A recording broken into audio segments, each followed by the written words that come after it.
Hi friends, welcome to Shamees kitchen. എല്ലാവർക്കും സുഖമാണല്ലോ.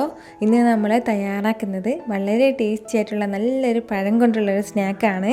അപ്പോൾ നമുക്ക് വീഡിയോയിലേക്ക് പോകുന്നതിന് മുന്നേ നമ്മുടെ ഈ ഷമീസ് കിച്ചൻ ചാനൽ ഇതുവരെ സബ്സ്ക്രൈബ് ചെയ്യാത്തവരുണ്ടെങ്കിൽ അല്ലെങ്കിൽ ഇത് ആദ്യമായിട്ടാണ് കാണുന്നതെങ്കിൽ പ്ലീസ് ഒന്ന് സബ്സ്ക്രൈബ് ചെയ്തേക്കണേ. കൂടെ തന്നെ തൊട്ടടുത്ത് കാണുന്ന ബെല്ലൈക്കനിൽ ഓൾ കൂടി ഒന്ന് മറക്കാതെ പ്രസ് ചെയ്തേക്കണം. എന്നാൽ ശരി, നമുക്ക് വേഗം വീഡിയോയിലേക്ക് പോകാം. നമുക്കിതിന് വേണ്ടിയിട്ട് മെയിനായിട്ട് വേണ്ടത് നന്നായിട്ട് പഴുത്ത 2 പഴമാണ്. ഞാനിപ്പോൾ റോബസ്റ്റ് പഴമാണ് എടുത്തിട്ടുള്ളത്. ഇനിയിപ്പോൾ നേന്ത്രപ്പഴമായാലും കുഴപ്പമൊന്നുമില്ല. സാധാരണ നല്ലതുപോലെ ഒന്ന് പഴുത്ത് കഴിഞ്ഞാൽ പിന്നെ കുട്ടികളൊന്നും കഴിക്കില്ല. അപ്പോൾ അങ്ങനെ വരുമ്പോഴത്തേക്കും നമുക്കിതുപോലെ ചെറിയ സ്നാക്കൊക്കെ തയ്യാറായി കൊടുക്കുമ്പോഴത്തേക്കും അവർ നല്ല സൂപ്പറായിട്ട് കഴിച്ചോളും. അപ്പോൾ ഇനി നമുക്ക് വേണ്ടത് ഇതൊന്ന് ചെറിയ ചെറിയ പീസാക്കി എടുത്തിട്ട് ഒരു ബൗളിലേക്കൊന്ന് മാറ്റാം. ഞാനിപ്പോൾ ഇതുപോലെ ചെറിയ ചെറിയ കുട്ടി കുട്ടി പീസായിട്ടൊന്ന് അരിഞ്ഞെടുത്ത് വെച്ചിട്ടുണ്ട്. അപ്പോൾ ഇത്രയും ആയിക്കഴിഞ്ഞാൽ പിന്നെ നമുക്കിതിലേക്ക് ചേർത്ത് കൊടുക്കേണ്ടത് കുറച്ച് ചിരകിയ തേങ്ങ കൂടിയാണ്. ഒരല്പം മാത്രമേ ഉണ്ടാവുള്ളൂ. അപ്പോൾ ഒരു 3-4 ടേബിൾ സ്പൂൺ അളവിലുണ്ടാവും. അതുകൂടി നമുക്കിതിൻ്റെ കൂടെ ചേർത്ത് കൊടുക്കാം. തേങ്ങ ചേർത്ത് കൊടുത്തു കഴിഞ്ഞാൽ പിന്നെ നമുക്കിതിലേക്ക് വേണ്ടത് കുറച്ച് അവലും കൂടിയാണ്. ഞാനിപ്പോൾ ഒരു 1/2 കപ്പ് അളവ് നിറയെ എടുത്തിട്ടുണ്ട്. അങ്ങനെ എടുത്തതാണ്. ഇച്ചിരി തിന്നായിട്ടുള്ള നൈസായിട്ടുള്ള അവലാണ് എടുത്തിട്ടുള്ളത്. ഇനിയിപ്പോൾ കട്ടിയായിട്ടുള്ള അവലാണെന്നുണ്ടെങ്കിലും കുഴപ്പമില്ല. എങ്കിൽ പിന്നെ നിങ്ങൾ കുറച്ച് സമയം ഒന്ന് കുതിർത്തിട്ട് വേണം ഇതിലേക്ക് ചേർക്കാനായിട്ട്. അപ്പോൾ അവലും കൂടി നമുക്ക് ചേർക്കാം. അവൽ ചേർക്കുമ്പോൾ നമ്മുടെ ആവശ്യത്തിനനുസരിച്ചിട്ട് മാത്രം ചേർത്ത് കൊടുത്താൽ മതിയാവും. ഒരുപാട് വേണ്ടാന്നുണ്ടെങ്കിൽ നമുക്ക് അത്ര ആവശ്യമില്ല. ഞാനിപ്പോൾ ഈ ഒരാൾ അവിലാണ് ചേർത്ത് കൊടുത്തിട്ടുള്ളത്. നമ്മളിനി ഇത് കുഴച്ചെടുക്കുന്ന ടൈമിൽ നല്ലതുപോലെ ലൂസായി പോവുകയാണെന്നുണ്ടെങ്കിൽ കുറച്ചുകൂടി അവൽ ചേർത്തിട്ട് വേണം നന്നായിട്ടൊന്ന് വിരകിയെടുക്കാനായിട്ട്. ഇനി നമുക്കിതിൻ്റെ കൂടെ വേണ്ടത് മധുരത്തിന് ആവശ്യമായിട്ടുള്ള ശർക്കര കൂടിയാണ്. അപ്പോൾ നമ്മൾ പഴം നല്ല പഴുത്ത പഴമായതിൻ്റെ പേരിൽ ആവശ്യത്തിനുള്ള മധുരം ഉണ്ടാവും. അപ്പോൾ അതിൻ്റെ പേരിൽ കുറച്ച് മാത്രം ശർക്കര ചേർത്ത് കൊടുത്താൽ മതിയാവും. ഇത് ഏകദേശം ഒരു 1/4 കപ്പ് അളവിൽ മാത്രമേ ഉണ്ടാവുള്ളൂ.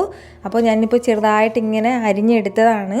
ഇനി കൂടുതൽ മധുരം വേണമെന്നുണ്ടെങ്കിൽ കുറച്ചുകൂടി കൂടുതൽ ചേർക്കാൻ ഒരു പ്രശ്നവും ഇല്ല. ഇനിയിപ്പോൾ ശർക്കര ഇല്ലയെന്നുണ്ടെങ്കിൽ പകരം നമുക്ക് ഇത് പഞ്ചസാരയിലും ചെയ്തെടുക്കാവുന്നേ ഉള്ളൂ. പക്ഷേ ശർക്കരയിൽ ചെയ്യുമ്പോഴത്തേക്ക് ഒരു പ്രത്യേക ടേസ്റ്റാണ്. ഇത്രയും ആയിക്കഴിഞ്ഞാൽ പിന്നെ നമുക്കിതിൻ്റെ കൂടെ വേണ്ടത് ഒരു 1/4 ടീസ്പൂൺ അളവിൽ ഏലക്ക പൊടിച്ചതും കൂടിയാണ്. അപ്പോൾ നല്ലൊരു ഏലക്കയുടെ മണം ഉണ്ടാവും. അതിന് വേണ്ടിയിട്ടാണ്. കൂടെ തന്നെ ഒരു പിഞ്ചളവിൽ ഉപ്പ്, പിഞ്ചെന്ന് പറഞ്ഞാലും കുറച്ചുകൂടി കുറവായിട്ടൊരു അല്പം മാത്രമേ ഉപ്പ് എടുത്തിട്ടുള്ളൂ. നമ്മുടെ ശർക്കരയിൽ ഉപ്പുണ്ടാവും. അപ്പോൾ അതിൻ്റെ പേരിൽ ഇനിയിപ്പോൾ കൂടുതൽ ഉപ്പ് ചേർക്കണ്ട.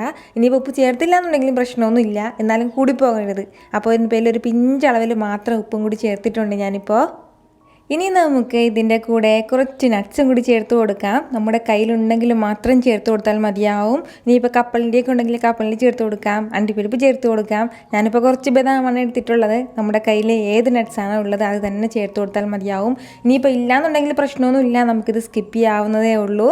അപ്പോൾ ഇത്രയും ചേർത്ത് കൊടുത്തതിന് ശേഷം നമുക്ക് നല്ലതുപോലെ ഇതൊന്ന് മിക്സ് ചെയ്തെടുക്കണം.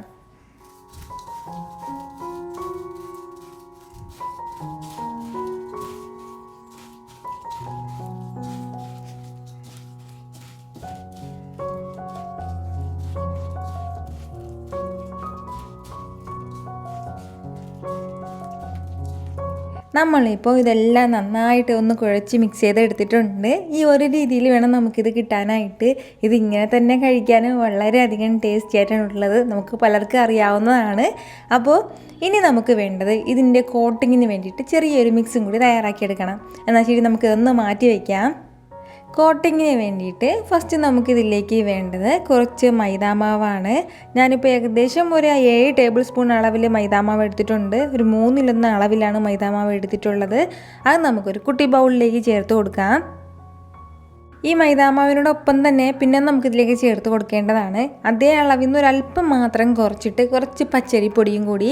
അപ്പോൾ പച്ചരിപ്പൊടി പച്ചയ്ക്ക് അങ്ങനെ എടുത്താലും കുഴപ്പമില്ല. അല്ലാന്നുണ്ടെങ്കിൽ വറുത്തെടുത്തതാണെങ്കിലും കുഴപ്പമൊന്നുമില്ല. നമ്മൾ ഈ പച്ചരിപ്പൊടി ചേർക്കണം എന്തിനെന്ന് വെച്ചാൽ അപ്പോൾ ചെറിയൊരു ക്രിസ്പിനെസ് കൂടുതലായിട്ടുണ്ടാവും. അതിന് വേണ്ടിയിട്ടാണ്. ഒരു പിഞ്ചളവിൽ ഉപ്പും കൂടി ചേർത്ത് കൊടുക്കുകയാണ്. ഇത്രയും ആയിക്കഴിഞ്ഞാൽ പിന്നെ നമുക്കിതിലേക്ക് ആവശ്യത്തിനുള്ള കുറച്ച് മാത്രം വെള്ളം കൂടി ചേർത്ത് കൊടുത്തിട്ട് നല്ലതുപോലെ ഇതൊന്ന് കുഴച്ചെടുക്കാം. സാധാരണ നമ്മൾ നല്ല കട്ടിയായിട്ടുള്ളൊരു ബാറ്റർ തയ്യാറാക്കി എടുക്കില്ലേ, ആ ഒരു രീതിയിൽ തന്നെ നല്ലതുപോലെ ഇതെല്ലാം കൂടി ഒന്ന് മിക്സ് ചെയ്തെടുക്കാം.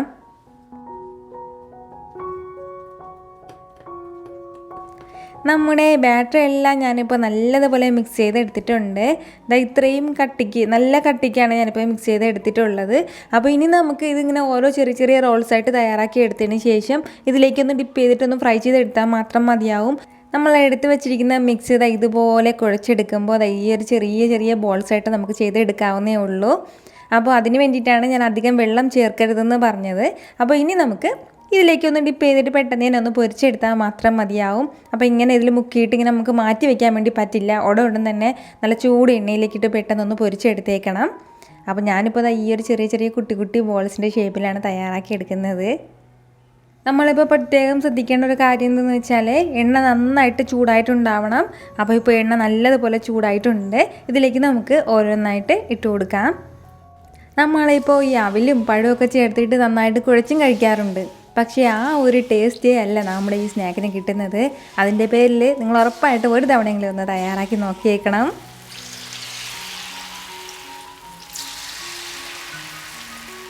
നമ്മളിപ്പോൾ ഇതിലേക്ക് അരിപ്പൊടി ചേർത്തിരിക്കുന്നതിൻ്റെ പേരിൽ തന്നെ വളരെ പെട്ടെന്ന് തന്നെ ഇത് ഫ്രൈ ആയിട്ട് കിട്ടും.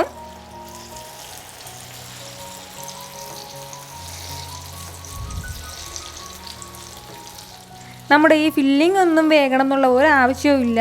നമ്മുടെ ഈ പുറം ഭാഗം അത്രയും ആ ഒരു രീതിയിൽ മാത്രം നല്ലതുപോലെ കളറാകുമ്പോഴത്തേക്കും നമുക്ക് എടുക്കാവുന്നേ ഉള്ളൂ.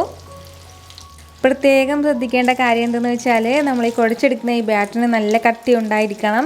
എങ്ങാനും കുറച്ച് വെള്ളം കൂടിപ്പോയി ലൂസായി പോയിട്ടുണ്ടെങ്കിൽ അരിപ്പൊടി വേണം കൂടുതലായിട്ട് ചേർക്കാനായിട്ട്. മൈദാമാവ് കൂടുതൽ ചേർക്കേണ്ട ആവശ്യമില്ല. നല്ല ക്രിസ്പി ആയിട്ടായിരിക്കും നമുക്ക് പുറം ഭാഗം കിട്ടുന്നത്. അതിന് വേണ്ടിയിട്ടാണ് നമ്മൾ ഇതിലേക്ക് അരിപ്പൊടി ചേർത്തിട്ടുള്ളത്. അപ്പോൾ നമുക്ക് ഇഷ്ടമുള്ള കളറാകുമ്പോഴത്തേക്കും നമുക്കിത് എടുക്കാവുന്നതേ ഉള്ളൂ. ഇനിയിപ്പോൾ ഇതിനുള്ളിലൊന്നും വേകണം എന്നുള്ള ഒരു ആവശ്യവും ഇല്ല. പുറം ഭാഗം മാത്രം നന്നായിട്ടൊന്ന് ക്രിസ്പി ആയാൽ മതിയാവും.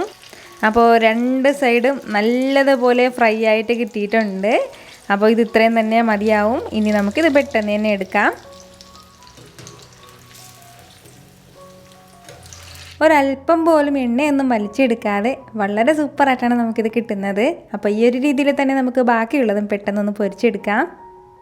വീട്ടുകാർക്കും കുട്ടികൾക്കും എല്ലാം ഇതുപോലെ തയ്യാറാക്കി കൊടുത്തിട്ടില്ല എന്നുണ്ടെങ്കിൽ ഉറപ്പായിട്ട് നിങ്ങളിതൊന്ന് തയ്യാറാക്കി കൊടുത്ത് നോക്കണം. അവർക്ക് നന്നായിട്ട് ഇത് ഇഷ്ടമാവും.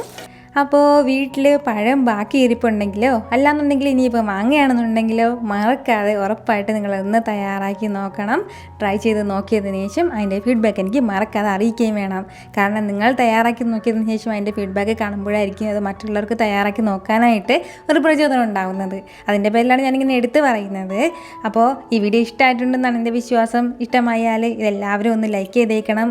ഇത് മറ്റുള്ളവരും കാണണമെന്ന് ആഗ്രഹിക്കുന്നുണ്ടെങ്കിൽ നിങ്ങളുടെ ഫ്രണ്ട്സിനും ഫാമിലിക്കും എല്ലാവർക്കും ഒന്ന് ഷെയർ ചെയ്ത് കൊടുക്കാനും മറക്കരുത്. വീണ്ടും നല്ലൊരു ഉഷാർ വീഡിയോ ആയിട്ട് ഞാൻ വരുന്നതായിരിക്കും. അതുവരേക്കും എല്ലാവരും ഹാപ്പി ആയിട്ടിരിക്കുക, സന്തോഷമായിട്ടിരിക്കുക, എല്ലാവരും സേഫ് ആയിട്ടിരിക്കണം. Take care dear friends.